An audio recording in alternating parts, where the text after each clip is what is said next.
My name's Brian Croney, and I'm a wood fire potter. Wood fire pottery is basically firing your pottery through the use of wood as a fuel source instead of gas or electric. To me, the draw of wood firing is the unique quality of each piece. My work tends to be inspired by the process and the tradition of ceramics in Japan. There are a lot of appreciations for nature in the Japanese lifestyle that I find a lot of value in.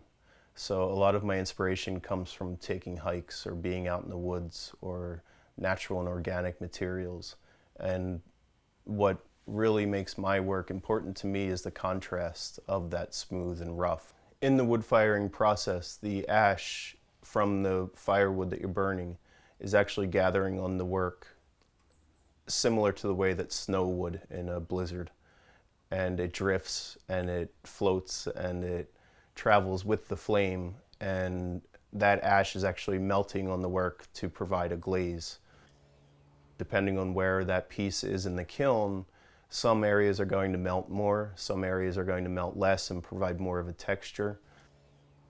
The strongest work is, in my mind, is the more times you can turn a form and have a different piece. The kiln usually takes anywhere from 12 to 24 hours to load. Sometimes I'll break it into 2 days, sometimes I'll load it through a day. The loading of the kiln is a very slow process, and the importance of where a piece is placed or where a piece is placed next to another is going to affect the way the flame travels through the work. And the way that the flame travels through the work determines the marks that are left on the work, and the marks of the fire and the way the ash gathers. And that's what makes my work unique. My studio is roughly 13 by 30. It's on a 40-acre horse farm in Perkiomenville, Pennsylvania. And the kiln is on the same property. Leading up to the firing, when I'm getting ready to load the kiln, all of the work is carried out on wear boards.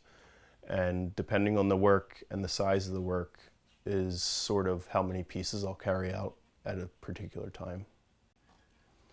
Usually the first flame that goes into the kiln feels so good because you know that the kiln is loaded and it's out of your control, and it's sort of in the fire's control because the firing becomes a play of where you're trying to control the flame and you're trying to control your temperature climb, but you're also trying to let it do what it has to do. Each firing uses a different amount of wood.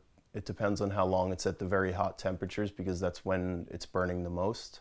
If somebody was using a fireplace in their house, say for winter, they would go through about maybe 2 cords of firewood.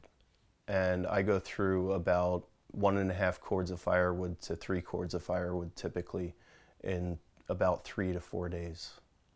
Until the firing is completed, your mind is inside the kiln basically, because every loading is at least a month, if not 2 months of work that go into a 3-day finish. And everything that has led up to those 3 days has had an effect on it, but at the same time those 3 days are very crucial. And sometimes you can lose work, and sometimes work can break. Sometimes the kiln firing won't go as smooth as you would like it to. Everyone is different, and you have to become okay with that.